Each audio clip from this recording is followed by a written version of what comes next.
We're currently drowning in a sea of fast food content, images and videos made for a 3-second scroll or a double tap, and it's even gotten so bad that there's people out there deliberately making videos or posts to make you angry in order to hack the algorithm for a few extra views. But while everyone else is chasing that temporary and pointless dopamine hit, there has always been a way to do the exact opposite, to create work that actually has a shelf life in the form of a photography project. So today I wanted to share 5 of my favorite ways you can start and run a photography project of your own, and I feel like this is more important than ever moving into 2026 and the years ahead of us, where we're going to be battling against AI generated imagery and more pointless short form content on the internet. All right, we're starting off with my absolute favorite, the non-place or the abundant subject. And most of the projects from other photographers that have inspired me the most recently have fallen into this category if I was to categorize them myself. This is where you take something that the world or your country has in abundance and is used, interacted with, or passed by every single day, but often fades into the background and is just seen as a normal everyday thing. We're talking bus stops, sheds, cafe windows, train platforms, open fields, elevators. These are all locations or subjects that are everywhere, yet exist in the background of daily living. They're not loud, they don't scream in your face epic photos, but when you document them over a period of time in different places, they can be a really great insight and tell a great story of modern living. Non-places, a term coined by Marcuse, are spaces where we typically remain anonymous following a set of instructions like signs, tickets, and lines that we have to wait in or move through. Rather than using these spaces or items that exist in the world as something for social connection or gatherings or meetups or having real conversations, they're normally places that humans just pass through and overlook. And it's because of that passing through motion from humans that, to me at least, opens up these spaces for a wide array of really interesting and unique images, whether humans are present or not. A simple bus stop, for example, could be photographed in the middle of nowhere on a snowy evening without any sign of life. But in contrast to that, you could have a photo of a bus stop in a city centre at rush hour, full of movement and characters.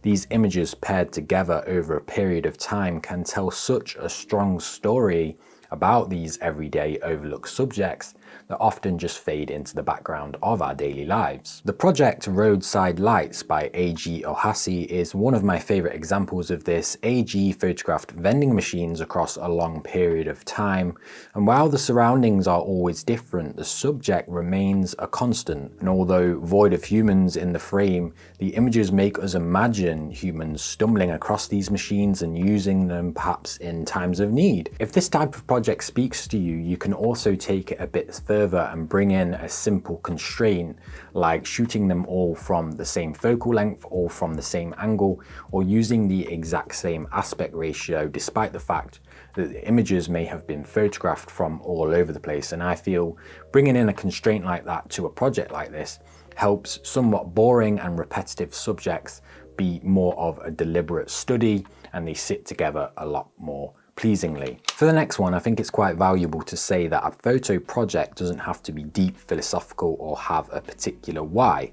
Aesthetics of imagery can very much be the project. I always think this is a really nice starting point for people diving into photo projects for the first time, or they're really great to run alongside bigger projects that might take up more bandwidth, like lots of research, lots of scouting, and perhaps going all over the place and searching for particular things that fit into that bigger project. Because for this, you can simply pick a visual language or a style of imagery that you really enjoy and run with it for a period of time, photographing scenes and places and subjects that you love anyway, but just making sure that particular visual language or style is the same to keep them cohesive and actually feel like a project rather than just a bunch of random images. My favorite example of this is probably Metropolis by Alan Scalo, which I'm sure a lot of you are familiar with. Although technically the images throughout this project are quite random and don't have one location or one bit of history linking them all together, the consistent use of high contrast black and white frames, often containing silhouettes shot throughout city locations, is the glue that allows a wide range of images shot over many years stick together. I personally find it quite difficult to shoot for a long period of time with one dedicated style or one particular look for my images, but I know there's so many people out there that maybe already have like a really unique look to their images, or perhaps they want to experiment with something else going forward, and if that is the case, then this may be the perfect kind of project for you. For the next 2 ways you can start a photography project, I wanted to talk a little bit more about location specific ways of running projects, and 2 ways in which you can give yourself a somewhat wide but nice constraint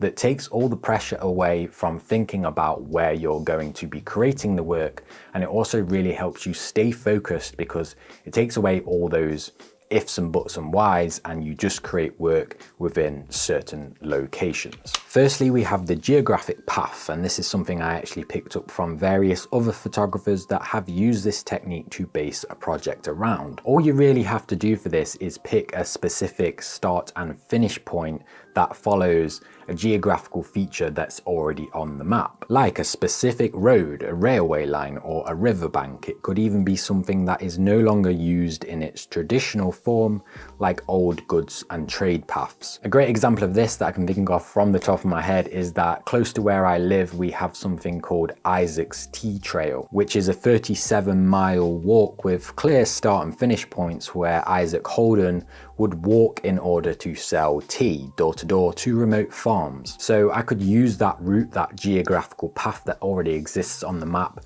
and walk that path and create work within it and around it, but not stray too far from the path itself. Having said that, I think it's important to remember that you don't have to stick to the very footpath or the very road. So let's take the A69 for example here in Northern England, which is a road that runs from West Newcastle all the way down into Carlisle. That road could be used as a start and finish point and a guide or constraint to say the photos are going to be made along that route, but they don't have to be taken just on the road itself. Essentially, it's just something that exists on the map already that you are using for a direction for your photos, and when you feel you've taken enough from one point to the end point, you can kind of wrap up the project then, and it's really nice to say that you've covered a certain area and you've shot a lot of images along that route and you're really happy with it. Next, and very similar to that last one, so I won't spend too long yapping about this one, but we've got the radius boundary, and this is simply where you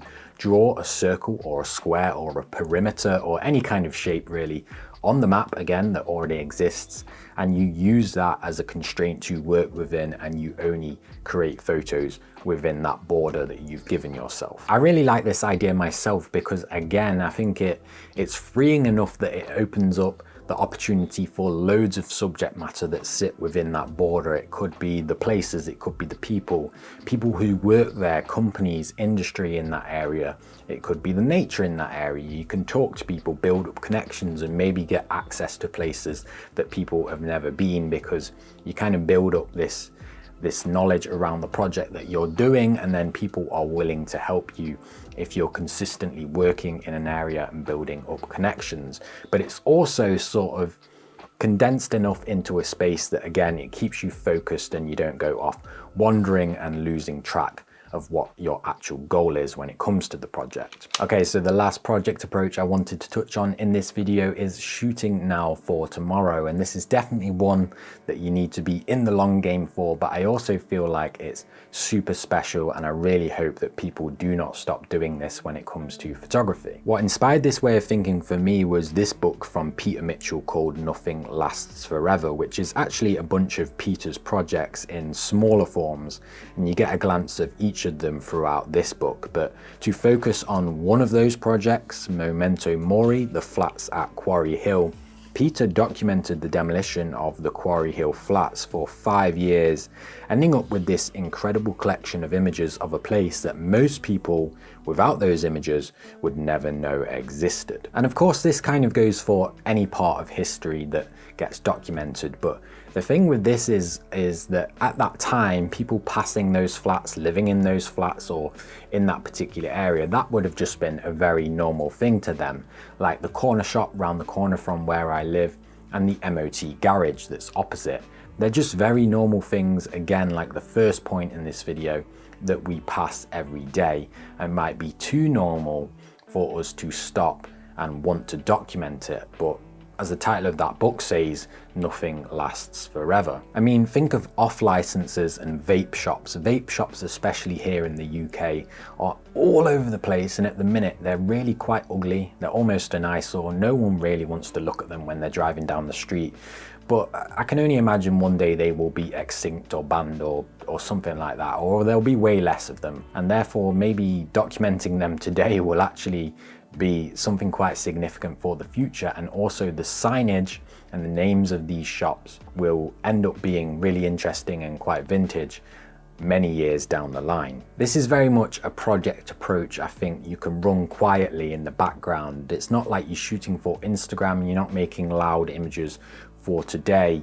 You're documenting something that you think has the potential to not exist in 20, 30 years, like petrol stations or independent pet food stores. That one comes to mind to me because there's one of them in a village near me, and I always look at it and think, when you've got stuff like pets at home and huge corporate businesses selling pet food, I really wonder how long that independent pet store in a little village is going to last. You could just go about your life stopping and staring at stuff down the streets and when you go out and shoot places that you feel may be obsolete in time, or you could hone in and focus in on one particular thing that you feel like will probably go extinct, disappear, or hold some kind of historical relevance to the people that are coming up after us and the generations after us. There will be a time when we look back on it and it will look super unique, like I said, especially to generations that come after us. So I really hope everyone keeps using photography to document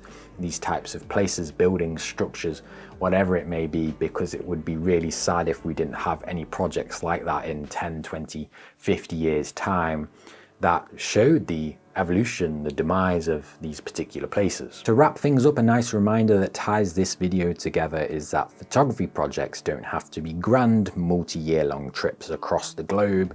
Most of the time, it's just about picking an interest or a direction for your images and running with it. Whether it's work created in a 1 mile radius from your home or just a specific subject you photograph over a long period of time, these boundaries you give yourself for a project are weirdly often what sets your creativity free and sends you off down many different avenues that are really, really quite inspiring. Having said that, we are entering a new year very soon, if not already entered it, depending on when I finish this video.